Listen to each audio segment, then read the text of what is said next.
As you mentioned, NFC Central battle here. Tampa Bay Bucks at the Minnesota Vikings. We have Warren Sapp and the Bucks defense going up against Randy Moss and the Vikings. And Brad Johnson. Running the show. A little revenge game. That was the Randy Moss, the debut, unleashed upon the NFL. Catching a couple of touchdowns against Tampa Bay. Yeah. 1998, man. Chris Carter also got his 90th and 91st touchdown in that game. I might fire that game up to watch. Tony Dungy, new Bucks, former Vikings, new Bucks head coach, just gets blitzed by this 98 Vikings offense. And then who knew? A couple of years' time, the Bucks would be, best defense, one of the best defenses in NFL history, Super Bowl champion, all good. But here we are instead in 2023. It's Kirk Cousins and the Vikings, favored by 6 against the Bucks. Bucks' first game without Tom Brady in a few years. Baker Mayfield taking over, new offensive system. Dave Canales running the show as offensive coordinator. They ran more play action than any team in the league in the preseason, the opposite of what they had done with Byron Leftwich. So it looks like the Bucks are going to, Maybe he looks at numbers. Yeah, do some stuff. They're going to do some stuff to help their quarterback. Will it be enough in this game? Minnesota by 6 because, the Bucks look like they're in the middle of a rebuild because of that quarterback situation.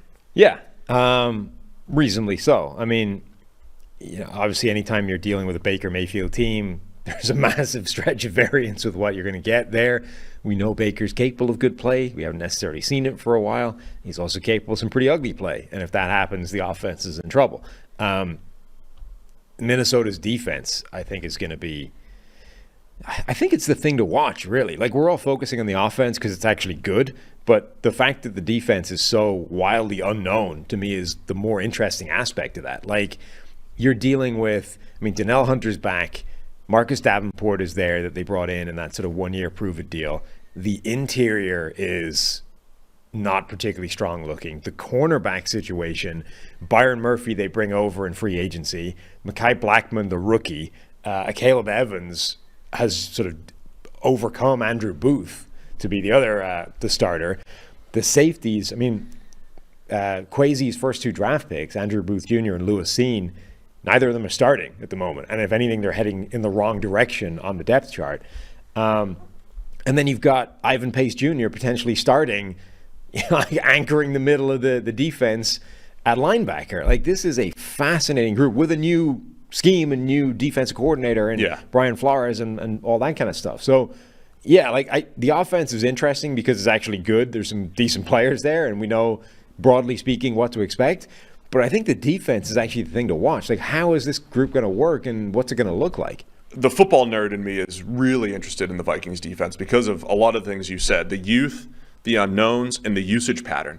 It does feel like they have a whole lot of players like an Ivan Pace who are good at one thing. Like, Ivan Pace he's probably going to step in and be one of the best blitzing linebackers in the NFL. That's like a tenth of what you do, though, as a linebacker, maybe a little bit more in Brian Flores' scheme. Kearis Tonga playing nose tackle. He's good at just playing the run. Like, they have a one trick run-stopping nose tackle. Donnell Hunter and Marcus Davenport, usually that's a good edge rush duo, but usually in Brian Flores' scheme, one of those guys has to play strong side, drop into coverage. Neither of those guys has done that.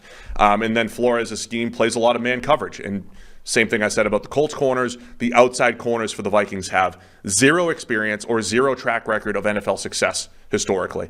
That's the matchup, I think, in this game against the Bucs. Mike Evans, Chris Godwin, even though Godwin will move around, the Bucs have that advantage, right? And then it's like, hey, can Baker Mayfield hit some of those open throws? I think Evans and Godwin will get open and probably keep it close for the Bucs. I like the Vikings overall, but 6 might feel like a lot to me. I think Minnesota's offense should have quite a lot of success. That Tampa Bay defense, like the Tampa Bay team on both sides of the ball, it's okay, it's fine, but there's weaknesses kind of across the board, and those are the weaknesses that are papered over when you have Tom Brady, or an elite quarterback to make it kind of go away. But they tend to get exposed when Tom Brady's not there and Baker Mayfield is.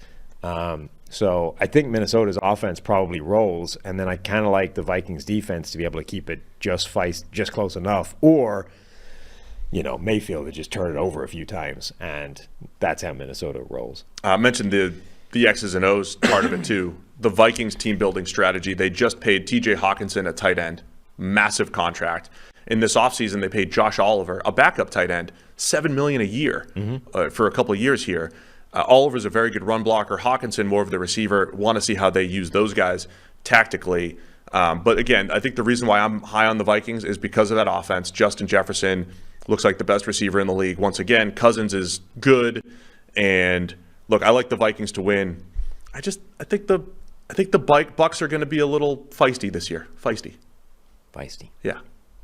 So I'm going to take the Bucks to cover, in part because of the secondary matchup there that the Bucks have. Yeah. Bucks to cover, I like the Vikings to win, though, a close game. Yeah, I'm taking the Vikings, though, anytime. I mean, Minnesota -6 is a big number. I don't like that, but I'm going to lean that direction anyway.